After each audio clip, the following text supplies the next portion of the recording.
Morning students, मैं Manisha teacher. तो हमारा अभी पत्र लेखन मैं शुरू करने वाली हूँ। तो पत्र किस टाइप में लिखा जाता है और किस तरह से लिखा जाता है ये हम लोगों को अभी देखना है। तो पत्र लेखन हिंदी में, पत्र लिखना एक कला है, यानी पत्र जैसे हम लिखते हैं वो एक कला के स्वरूप में लिखना चाहिए। यानी जैसे उसका स्वरूप दिया होता है ना स्टूडेंट्स, वैसे ही पत्र लिखा जाता है। तो इसीलिए कहा गया है कि पत्र लिखना एक कला है। अपने विचारों, भावों को शब्दों के द्वारा लिखित रूप में अपेक्षित व्यक्ति तक पहुंचा देने वाला साधन है पत्र। यानी जो भी हम लिखते हैं, हमारे मन में जो भी विचार आते हैं, हमारे मन में जो भी भाव आते हैं, तो उस भाव को हमारे शब्दों द्वारा, यानी जो वर्ड से उसके द्वारा हम हमारे अपेक्षित व्यक्ति, यानी जिस व्यक्ति को हम पत्र दे रहे हैं, लिख रहे हैं, उस व्यक्ति तक पहुंचाने वाला ये एक साधन है। क्या? पत्र हमारा।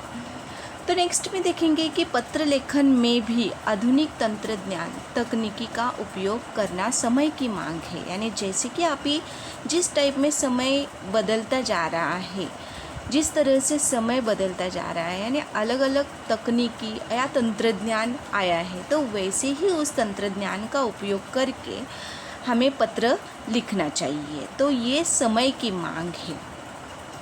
अंततः इस वर्ष से, यानी लास्ट ईयर से ही जैसे पोर्शन हमारा चेंज हुआ है, उस पोर्शन के हिसाब से हम ईमेल के प्रारूप के अनुसार पत्र लेखन की पद्धति अपनाना आवश्यक है, अपेक्षित है। यानी जैसे कि पहले के ज़माने में पत्र लिखते थे, एकदम शॉर्टकट में लिखा जाता था और कुछ ऐसे तकनीकी विभाग का उपयोग नहीं किया जाता था। तो जैसे बताया क्या गया है कि ईमेल का भी हम उपयोग कर सकते हैं। अभी पत्र लेखन के मैंने 2 प्रकार होते हैं। फर्स्ट वन औपचारिक पत्र और नेक्स्ट वन है हमारा अनौपचारिक पत्र। औपचारिक पत्र और अनौपचारिक पत्र, ये 2 प्रकार हैं। अभी पत्र का प्रारूप देखेंगे, यानी पत्र किस टाइप में लिखा जाता है, तो वैसे हम देखने वाले हैं। तो फर्स्ट क्या लिखा जाता है कि दिनांक दिया जाता है। दिनांक मतलब क्या? डेट लिखी जाती है। जिस समय पर हम पत्र लिख रहे हैं तो उसकी डेट वहाँ ज़रूर मेंशन करनी चाहिए। यानी क्या है कि दिनांक जैसे लिखते हैं, फर्स्ट में याद ही रखना है। ये प्रारूप जैसे मैंने दिया है ना स्टूडेंट, तो वैसे ही याद रखना है कि दिनांक होने के बाद प्रति आता है। तो प्रति में क्या लिखा जाता है कि जैसे हम किसको पत्र भेज रहे हैं तो वो प्रति में नमूद किया जाता है। और विषय लिखा जाता है, यानी जिस विषय में पत्र दिया हुआ है आप लोगों को लिखने के लिए, उसका विषय अपेक्षित होता है, तो वहाँ विषय लिखना चाहिए।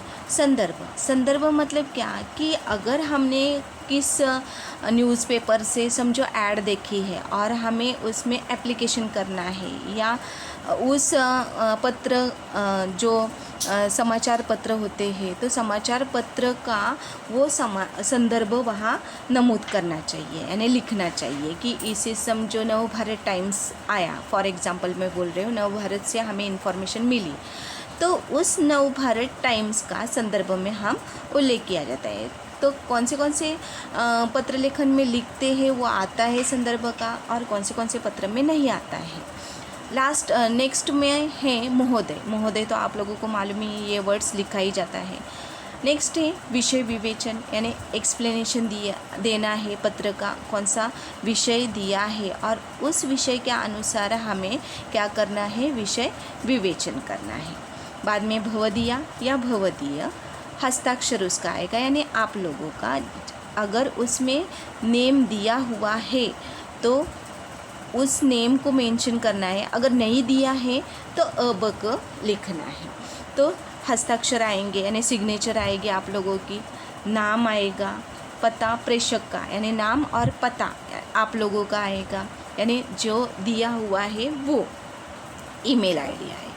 यानी समय की मांग से हमें बदलना है तो वहाँ ईमेल आईडी आएगी। समझ में आया पत्र का प्रारूप कैसे है? पहले दिनांक, प्रति, विषय, संदर्भ, महोदय, विषय विवेचन, भवदीया, भवदीय, हस्ताक्षर, नाम और पता प्रेषक का और ईमेल आईडी लिखना है। ये हो गया हमारा पत्र का प्रारूप। अभी नेक्स्ट वन मैं समझाती हूँ कि एक टिप्पणी है कि पत्र लेखन में अब तक लिफाफे पर जैसे पत्र भेजने वाले यानी प्रेषक, यानी जैसे हम लोग प्रेषक का पता लिखने की प्रथा थी। पहले हम क्या करते थे, एक लिफाफा देते थे, इन्वलप देते थे, तो उस इन्वलप के ऊपर हमें क्या करना पड़ता था कि हमारा नेम देना पड़ता था, नेम लिखना पड़ता था। और अभी क्या है कि ईमेल में लिफाफा नहीं होता है, अभी हमें ईमेल उधर ऐड करना है तो वहाँ लिफाफा नहीं आएगा। अब पत्र में भी पता लिखना अपेक्षित है, और पत्र में जो हम लिखते हैं जैसे कि अभी प्रारूप देखा लास्ट में, प्रेषक का पता और पूरा एड्रेस जो होता है वो लिखना अपेक्षित होता है, कंपलसरी है। अभी नेक्स्ट मैंने और एक बात है कि जो अनौपचारिक पत्र हम लिखते हैं तो उसमें विषय नहीं लिखा जाता है। अनौपचारिक पत्र जैसे कि हम घरेलू पत्र लिखते हैं, यानी मम्मी पापा को, हमारे बड़े भाई को, छोटे भाई को समझाने के लिए, हमारे मित्र को, सहेली को अगर हम पत्र लिख के दे रहे हैं यानी वो अनौपचारिक पत्र है, तो उसमें विषय मेंशन नहीं करना है। विषय जो लिखते हैं ना औपचारिक पत्र में, तो वहाँ हम विषय नमूद करते हैं, लेकिन अनौपचारिक पत्र में विषय नहीं लिखा जाता है। अब वक्त है कुछ उदाहरण देखने का। अभी क्या है, हम उदाहरण देखेंगे, और उदाहरण में फॉर एग्जांपल में यहाँ दिया हुआ है कि सोनिया औषधि भंडार यहाँ शौच चौक जालंधर आयुर्वेदिक औषधियाँ 50% मूल्य में उपलब्ध, कायम चूर्ण, च्यवनप्राश, द्राक्षासव, शहद आदि। अभी यहाँ दिया है कि उपयुक्त विज्ञापन पढ़कर फिरोजपुर से रमेश या रमा पांडे विविध औषधियों की मांग करते हुए पत्र लिखता या लिखती है। ये एक हमारा पत्र हुआ।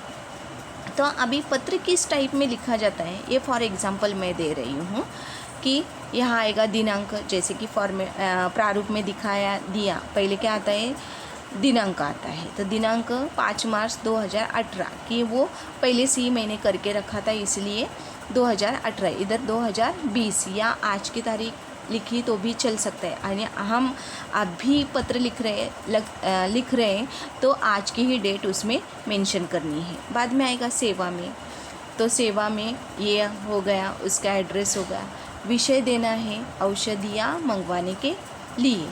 अभी जैसे कि माननीय महोदय, बाद में उसका पैराग्राफ आएगा लिखने के लिए, जैसे 3 पैराग्राफ होते वैसे ही आप लोगों को अटेंड करना है 3 पैराग्राफ।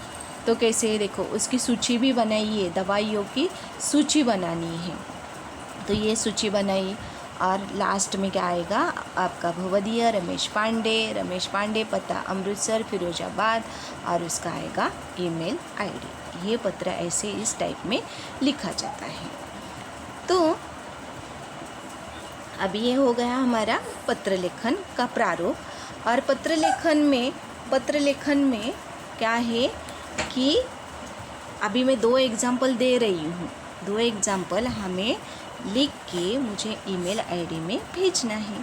Thank you.